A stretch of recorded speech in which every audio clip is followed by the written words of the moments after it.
notre intention, entre associés, c'est de construire un être ensemble.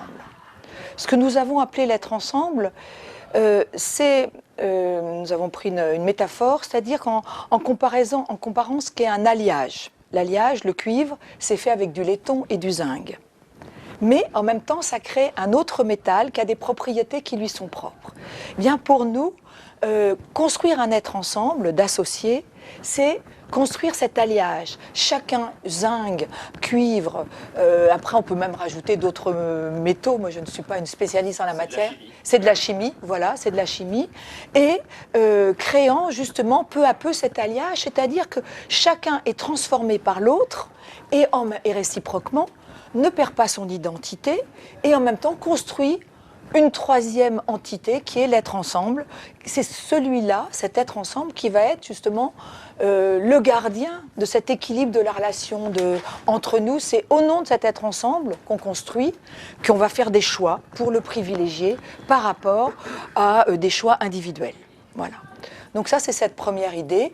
Et pour nous, on sort à chaque fois gagnant, parce que même si l'être ensemble s'arrête, pour des raisons de changement de vie, de changement d'évolution, on peut ne plus être compatible ou tas de raisons de pouvoir arrêter une association. Si cet être ensemble est construit, de toutes les façons, la séparation se fera à partir de cet être ensemble et il restera une trace dans cet alliage de cette personne qui en a fait partie à un moment. Elle fait partie de l'histoire.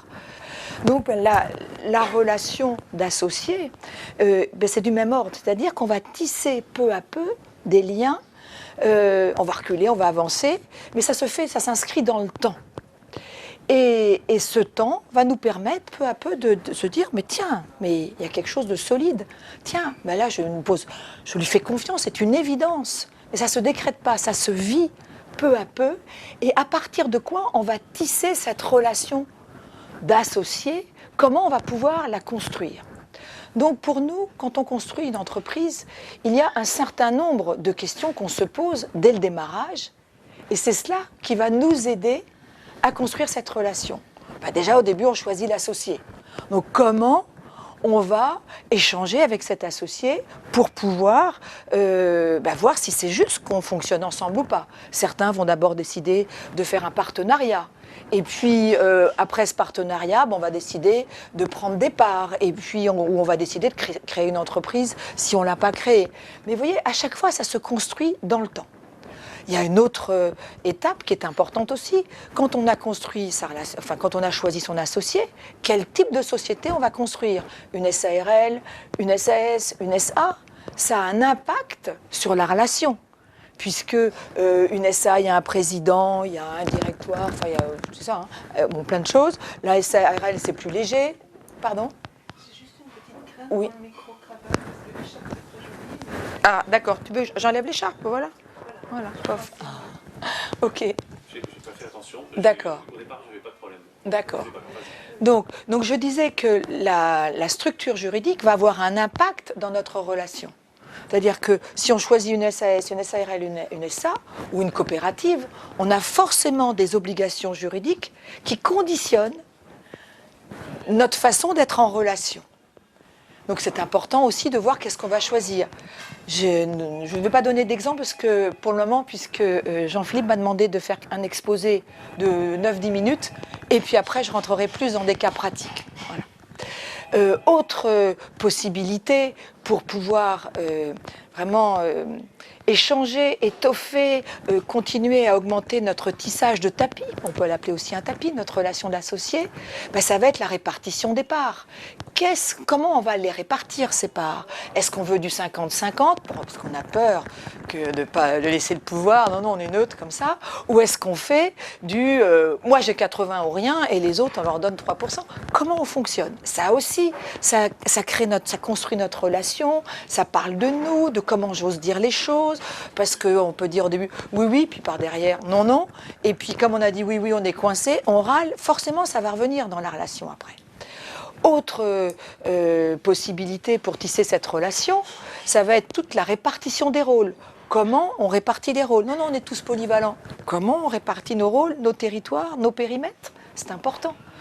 Autre possibilité encore d'échange, ça va être, est-ce qu'on fait appel à des compétences extérieures ou pas? Est-ce qu'on le prévoit dans notre budget? Enfin, dans notre business plan, pardon. Qu'est-ce qui en fait partie ou pas? Qu'est-ce qu'on se donne comme moyen? Ou est-ce qu'on se concentre sur son métier? Ou il y a des choses, on se dit non. Bon, tout ça, c'est des échanges qu'on peut encore avoir entre nous. Autre questionnement, ça va être le lieu. Est-ce que quand on construit une société, au démarrage, est-ce que chacun fait ça de chez lui, puis on se retrouve dans des salles qu'on loue dans des centres d'affaires? Ou est-ce qu'on prend un lieu tout de suite? Là encore, des échanges, voilà.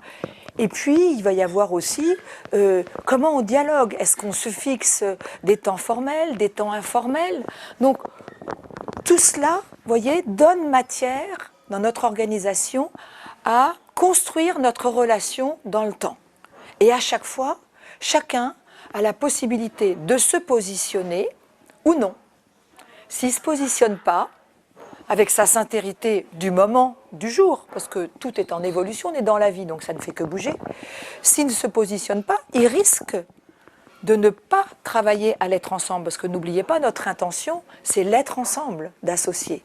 Donc, à chaque fois qu'il ne joue pas ce jeu de l'être ensemble d'associés, à chaque fois, eh bien, il garde une identité qui lui est sienne, mais il ne permet pas d'enrichir l'être ensemble d'associés. Donc c'est vraiment important de garder cet objectif en tête lorsqu'on échange, parce qu'on échange pour construire quelque chose dans le moyen, long terme.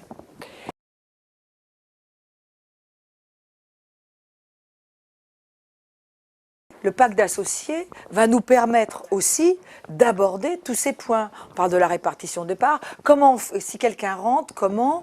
Si quelqu'un sort, comment?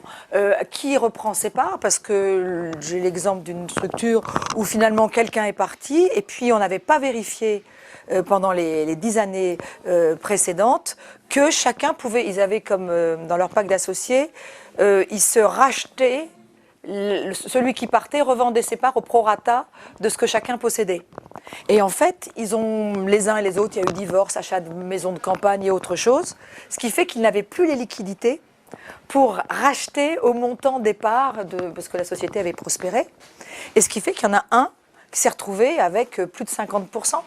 Donc ça a perturbé l'équilibre entre eux, parce qu'ils se sont sentis trahis, il y a eu des jeux, enfin bon, il y avait un certain nombre de points. Et en fait, ils ne l'ont. C'est pour ça que je parlais de compétences externes, parce que là, ils n'ont pas travaillé ce temps-là avec quelqu'un d'extérieur qui aurait pu oser poser les questions à leur place, ces questions qu'on n'ose pas se dire. Et à ce moment-là, on va répondre, on a un facilitateur qui va vous aider, et après, vous faites votre pacte d'associés avec l'avocat. Mais les avocats le disent, on aime bien quand les gens arrivent avec une liste, avec les items, les réponses qu'ils décident d'y mettre, et puis nous, maintenant, on va pouvoir mettre ça en langage juridique pour pouvoir, et leur poser d'autres questions peut-être auxquelles ils n'auront pas pensé. Mais les avocats vont pas être dans, et Dieu sait s'ils ont une habilité, mais c'est pas toujours leur métier d'entendre celui qui dit pas, qui voudrait dire, mais qui n'a pas osé, c'est pas leur formation. Donc, prendre une réunion ensemble avec des associés pour travailler là-dessus, c'est vraiment, ça leur fait gagner du temps. Après, les associés, ils ont assez d'intelligence pour prendre leurs décisions, pour gérer leur boîte, pour faire ce qu'ils ont à faire. Mais parfois, on a besoin d'un tiers comme facilitateur ou médiateur qui connaissent suffisamment la complexité des enjeux d'une entreprise. Parce que ce n'est pas de l'affect, il y a de la compta, comment ça se passe, comment les frais dans un pacte d'associés, comment ça... Non, c'est celui-là, je voudrais... voilà.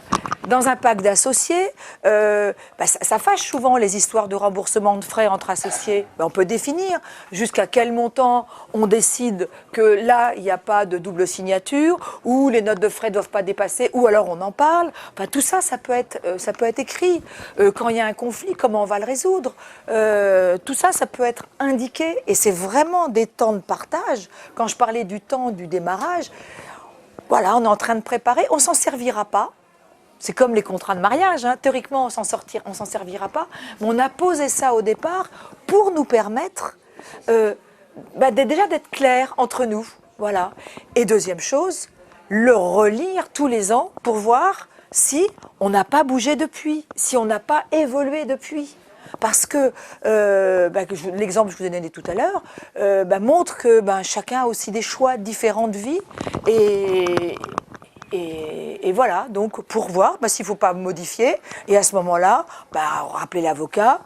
De temps en temps, il faut mieux payer un avocat pour qu'il change une clause, etc., d'une façon correcte, que se retrouver, comme je vois souvent des associés, qui sont désespérés, qui bossent plus, qui sont complètement ligotés dans des trucs qui les empêchent de dormir, qui leur empêchent de prendre des décisions parce qu'ils n'en dorment plus. Et du coup, le business, il ne se fait plus. Parce qu'on est petits bras dans ces moments-là, on est petits pieds, quoi. On n'a pas une légèreté, on voit les choses en dur, donc on donne à notre client du dur, vous voyez, du rapport de force.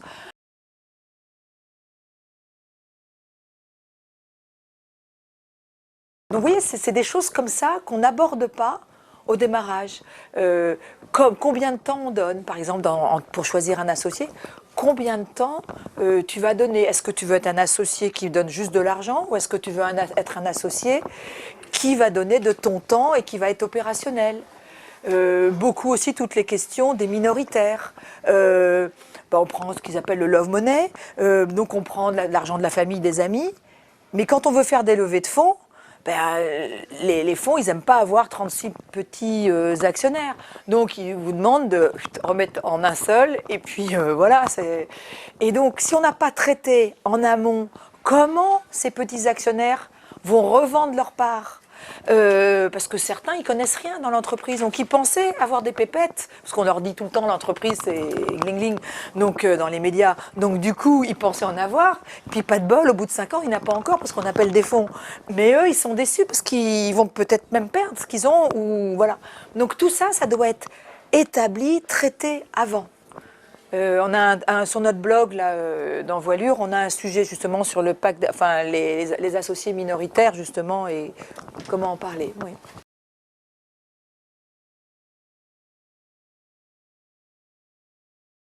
Je pense que là, c'est vraiment important de se quitter, sans tout jeter.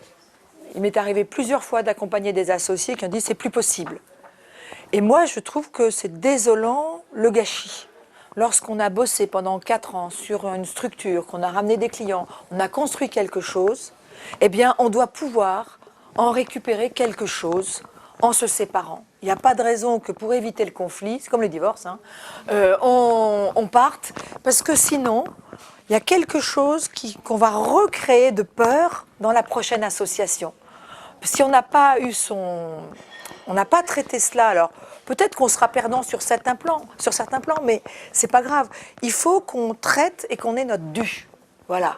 Alors, plus ou moins, bien sûr, c'est pas après, on a un curseur pour permettre de s'ajuster et pas non plus créer du lien pour créer du lien, vous voyez, alors qu'il faut qu'on reparte. Mais il faut aussi, c'est important de parler de cette rupture. Donc déjà, pourquoi il y a rupture? On peut ne plus avoir de compatibilité, parce que sur le plan stratégique, on n'a pas la même vision stratégique. On veut aller vers le public, l'autre veut aller vers le privé. On veut développer, investir, l'autre ne veut pas. Enfin, c'est possible tout ça, hein, ou les autres ne veulent pas. Donc, se retirer, mais il faut déjà l'avoir prévu quand on commence à s'associer avec quelqu'un, comment on va se séparer, vous voyez, le contrat de mariage. Et après, si on ne l'a pas fait, je pense que c'est intéressant d'avoir un médiateur, un coach, un facilitateur, une tierce personne, qui va être vigilant à vous aider à poser et savoir mais qui a porté tel client, est-ce qu'à ce moment-là, comment vous allez lui parler, qu'est-ce que vous allez, vous voyez, pour pas repartir sans rien, parce que pendant 5 ans, vous avez fait quelque chose.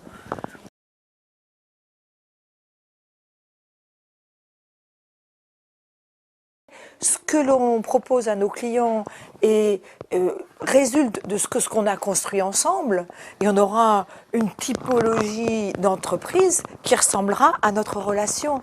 C'est vraiment important, c'est-à-dire que l'important c'est d'être au clair, parce qu'il n'y a pas une relation d'associé qui est mieux ou moins bien. C'est pas parce que ça tient dans le temps pendant 40 ans que les gens sont heureux et épanouis. Parce que l'important, c'est qu'on ait du plaisir à travailler ensemble. Mais il y a parfois le plaisir, on n'en a plus parce que chacun évolue différemment. Donc, il faut sortir aussi de cette illusion d'une espèce d'harmonie, vous voyez. Ça peut être très dur d'être ensemble d'associés qui marchent bien, vous voyez. On peut avoir des êtres ensemble de tueurs. Moi, j'ai pas envie de m'en approcher, mais c'est leur être ensemble et c'est le leur. Et ils marchent et ils réussissent très bien, et tant mieux, vous voyez.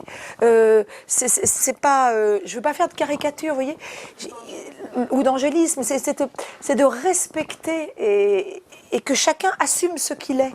Voilà, il y a des poireaux, des carottes, des artichauts, des chênes, voilà, bon. Et dans la relation d'associés, c'est pareil. Et on rencontre des gens très différents, de styles très différents, de projets, de stratégies différentes, mais s'ils n'investissent pas dans le questionnement sur leur relation entre eux, et s'ils n'investissent pas sur on se dit, on se parle, on communique, mal, violemment, mais parfois c'est une façon pour certains de résoudre les problèmes, et c'est comme ça que ça marche. C'est celui qui a cogné le plus fort qui marche, ça fait partie de leur ADN, et c'est comme ça qu'ils emportent les marchés, et c'est comme ça qu'ils réussissent, et c'est bien, vous voyez, il n'y a pas de connotation morale dans un être ensemble.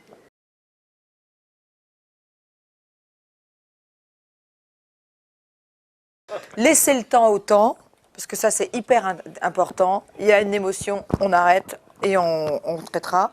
Savoir que rien n'est définitif, on peut toujours tout changer.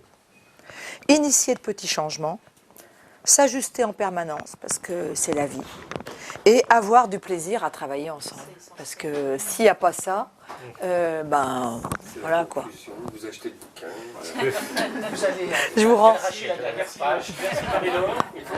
Je vous enverrai aux uns